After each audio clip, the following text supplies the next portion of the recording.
तमिलनाडु में मुख्यमंत्री सी जोसेफ विजय ने अपनी नई कैबिनेट के मंत्रियों के बीच विभागों का बंटवारा कर दिया है। लेकिन इस बंटवारे में एक नाम ज्यादा चर्चा में है और वो नाम है एग्मोर से जीत कर आए दलित नेता राजमोहन का। आमतौर पर भारतीय राजनीति में जब भी दलित समुदाय के किसी राजनेता को कैबिनेट में जगह मिलती है तो उन्हें सामाजिक न्याय या फिर कल्याणकारी मंत्रालयों तक ही सीमित कर दिया जाता है। लेकिन मुख्यमंत्री विजय ने एग्मोर से जीत कर आए दलित नेता राजमोहन को राज्य का सबसे शक्तिशाली माना जाने वाला स्कूल शिक्षा मंत्रालय सौंप दिया है। मुख्यमंत्री विजय ने सामाजिक न्याय की एक नई स्क्रिप्ट लिख दी है, एक ऐसा फैसला जिसने देश की पारंपरिक राजनीति की सोच को चुनौती दी है। तमिलनाडु पहले से ही उच्च दलित साक्षरता और उच्च शिक्षा में दलित छात्रों की भागीदारी में आगे रहा है, लेकिन जमीनी स्तर पर आज भी जातिगत भेदभाव और शैक्षणिक विषमताएं एक बड़ी चुनौती हैं। ऐसे में एक दलित समुदाय से आने वाले शिक्षा मंत्री से उम्मीदें दोगुनी हो जाती हैं कि वे शिक्षा के जरिए समाज के आखिरी पायदान पर खड़े बच्चों के भविष्य को संवारेंगे। राजनीतिक विश्लेषकों का मानना है कि केवल एक मंत्री पद का बंटवारा नहीं बल्कि तमिलगा वेत्री कजगम यानी टीवीके का बाबा साहेब अम्बेडकर और पेरियार की विचारधारा को धरातल पर उतारने वाला एक बड़ा प्रयास है। हालांकि नई सरकार के सामने केंद्रीय शिक्षा नीतियों और स्थानीय शिक्षक संगठनों की मांगों से निपटने के लिए बड़ी प्रशासनिक चुनौतियां भी हैं। ऐसे में सवाल उठता है कि क्या राजमोहन तमिलनाडु की शिक्षा व्यवस्था से जातिगत भेदभाव को पूरी तरह मिटा पाएंगे। ये तो वक्त ही बताएगा, लेकिन इस नियुक्ति ने दलित समाज को एक नया हौसला जरूर दे दिया है। जैसे मैं हिंदी में बात कर रही हूँ, मेरे लीडर के बारे में सबको पता होना चाहिए, मेरे पार्टी के बारे में सबको पता होना चाहिए। ஆண்டவன் மீது ஆணையிட்டு உறுதிமொழிகிறேன்। साउथ की राजनीति को लेकर अक्सर कहा जाता है कि वहां हिंदी बोलने वालों के लिए जगह कम होती है। हिंदी को लेकर विरोध भी देखने को मिलता है, लेकिन अब तमिलनाडु की नई सरकार में एक ऐसा चेहरा सामने आया है जिसने इस पूरी बहस को एक नए तरीके से बदल दिया। 29 साल की एक युवा महिला नेता जो फर्राटेदार हिंदी बोलती हैं, राजनीति की गहरी समझ रखती हैं और अब उन्हें मुख्यमंत्री विजय थालापति ने सिर्फ मंत्री ही नहीं बनाया बल्कि तमिलनाडु के सबसे अहम मंत्रालयों में से एक उद्योग और निवेश प्रोत्साहन विभाग की जिम्मेदारी सौंप दी है। जी हाँ, बात हो रही है एस कीर्तना की, जो इस वक्त विजय सरकार का सबसे ज्यादा चर्चा में रहने वाला युवा चेहरा बन चुकी हैं। तमिलनाडु सरकार में सीएम विजय के साथ कुल 9 मंत्रियों ने शपथ ली थी, लेकिन उनमें सिर्फ एक महिला मंत्री शामिल थी जिनकी चर्चा खूब हुई, एस कीर्तना, यानी पूरी कैबिनेट में अकेली महिला चेहरा। और अब उसी चेहरे को इंडस्ट्री और इन्वेस्टमेंट जैसे बड़े विभाग की कमान देना विजय की राजनीति का बड़ा संकेत माना जा रहा है। संदेश साफ है, सिर्फ वरिष्ठता ही नहीं बल्कि नई सोच, शिक्षा और क्षमता को भी जगह मिलेगी। खास बात यह है कि तमिलनाडु जैसे औद्योगिक राज्य में उद्योग मंत्रालय सिर्फ फैक्ट्री और निवेश का मामला नहीं बल्कि रोजगार, विदेशी निवेश और आर्थिक विकास की रीढ़ माना जाता है। एस कीर्तना का पूरा नाम कीर्तन संपत बताया जाता है। वो तमिलनाडु की शिवकाशी क्षेत्र से आती हैं। वही शिवकाशी जो पूरे भारत में पटाखा उद्योग के लिए मशहूर है।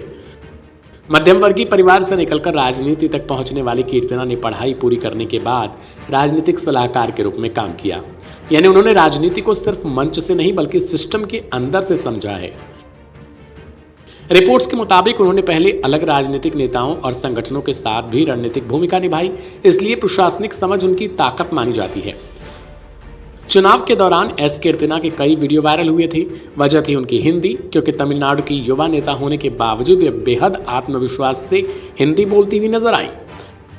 और अब मंत्री बनने के बाद देश भर में उनकी चर्चा तेज हो गई। सोशल मीडिया प्लेटफॉर्म पर लोग कह रहे हैं कि भाषा नहीं, क्षमता मायने रखती है। वहीं विजय समर्थक इसे नई राजनीतिक चेहरा बता रहे हैं। साल 2026 के विधानसभा चुनाव में कीर्तना ने शिवकाशी सीट से जीत दर्ज की और इतिहास रच दिया। बताया जाता है कि वो इस सीट से जीतने वाली पहली महिला विधायक बनी, यानी उन्होंने दशकों पुराना रिकॉर्ड भी तोड़ा है। और अब मंत्री पद तक पहुंचकर उन्होंने नई पहचान बनाई। लेकिन सबसे बड़ी बात यह रही कि मुख्यमंत्री विजय ने उन्हें प्रतीकात्मक महिला प्रतिनिधित्व तक सीमित नहीं रखा बल्कि सीधे उद्योग और निवेश प्रोत्साहन जैसे बड़े विभाग की जिम्मेदारी देकर भरोसा भी जता दिया है। अब सवाल यही है, क्या एस कीर्तना तमिलनाडु में नए निवेश, रोजगार और उद्योग को बढ़ाने में बड़ी भूमिका निभा पाएंगी? क्योंकि विजय सरकार के सामने उम्मीदें बहुत बड़ी हैं और ऐसे में युवा महिला मंत्री को अहम मंत्रालय देना आने वाले समय में तमिलनाडु की राजनीति और प्रशासन दोनों को नई दिशा दे सकता है। फिलहाल एक बात तय है, तमिलनाडु की नई सरकार में विजय के बाद जिस नाम की सबसे ज्यादा चर्चा हो रही है वो हैं एस कीर्तना और खुद मुख्यमंत्री विजय इस वक्त सबसे ज्यादा वायरल चेहरों में से एक हैं।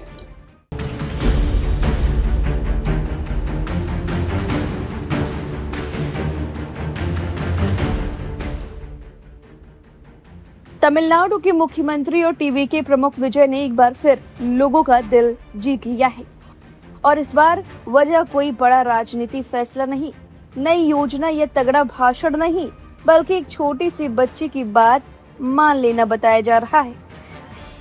सीएम बनने के बाद से ही विजय लगातार अपने अलग अंदाज को लेकर चर्चा में हैं।